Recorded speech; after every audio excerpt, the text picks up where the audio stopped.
যুক্তরাষ্ট্র মার্কিন সাম্রাজ্যবাদ কখনো বাংলাদেশের মানুষকে ভারতের আধিপত্য থেকে মুক্ত করার কোনো দায় তার নাই।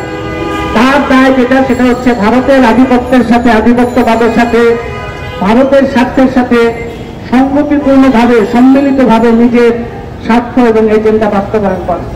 এবং আপনারা জানেন 70 দশকের শেষ থেকে ভারতকে যুক্তরাষ্ট্র মার্কিন সাম্রাজ্যবাদ এই অঞ্চলের নেতা হিসেবে স্বীকার করে এবং তারই বহিঃপ্রকাশ আমরা কদিন আগে তুলসী গ্যালার্ডের যে কথাবার্তা, সেই কথাবার্তার মধ্যেও তারই কিছুটা প্রতিফলন আছে। সুতরাং সাম্রাজ্যবাদকে কখনো বিশ্বাস করা যাবে না, সাম্রাজ্যবাদের উপরে কখনো ভরসা করা যাবে না, সাম্রাজ্যবাদকে কখনো ছাড় দেওয়া যাবে না।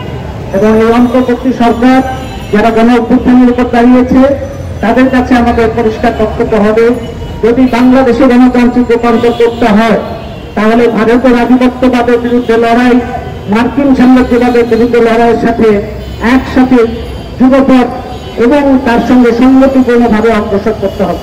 এবং মার্কিন সাম্রাজ্যবাদের বিভিন্ন দেশে, সেটা ইউক্রেন হোক, আফ্রিকা হোক, ল্যাটিন আমেরিকা হোক, মধ্যপ্রাচ্য হোক, যেখানেই তারা আগ্রাসন চালাবে তার বিরুদ্ধে বাংলাদেশের মানুষকে, আমাদেরকে আমাদের নিজেদের সাথে তার বিরুদ্ধে দাঁড়াতে হবে। কারণ আমরা যদি না দাঁড়াই, আমাদের দেশকে যদি সাম্রাজ্যবাদের বিরুদ্ধে জনগণের শক্তিকে না সংগঠিত করি, তাহলে বাংলাদেশেও প্যালেস্টাইনের মতো বড় ধরনের বিপদের মধ্যে আমরা পড়তে পারি।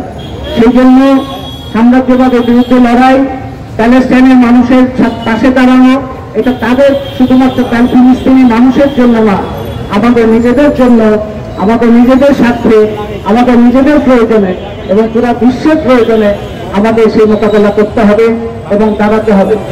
পৃথিবীর সবচাইতে বড় সন্ত্রাসী রাষ্ট্র, এটা আমাকে সবসময় মনে রাখতে হবে, পৃথিবীর সবচাইতে বড় সন্ত্রাসী হচ্ছে মার্কিন যুক্তরাষ্ট্র, মার্কিন সাম্রাজ্যবাদ।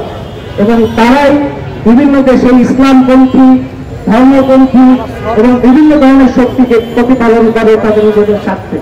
সুতরাং তাকে চিনতে আমরা যেন কোনোভাবে ভুল না করি। প্যালেস্টাইনের মানুষের বিরুদ্ধে সারা পৃথিবীর লড়াই আরো শক্তিশালী হোক এবং বাংলাদেশে, যেটা আমার আগে ডাক্তার হারুনুর রশিদ বলেছেন, এই ফিলিস্তিন সংহতি কমিটি থেকে ঢাকায় এবং ঢাকার বাইরে সারা দেশব্যাপী আরো কর্মসূচি নেওয়া হবে এবং যদি যুদ্ধ যতদিন না থামে ততদিন আমাদের লড়াই, আমাদের কণ্ঠস্বরও থামবে না, বরং দিনে দিনে তা আরো শক্তিশালী করার জন্য আমরা সর্বোচ্চ চেষ্টা করব।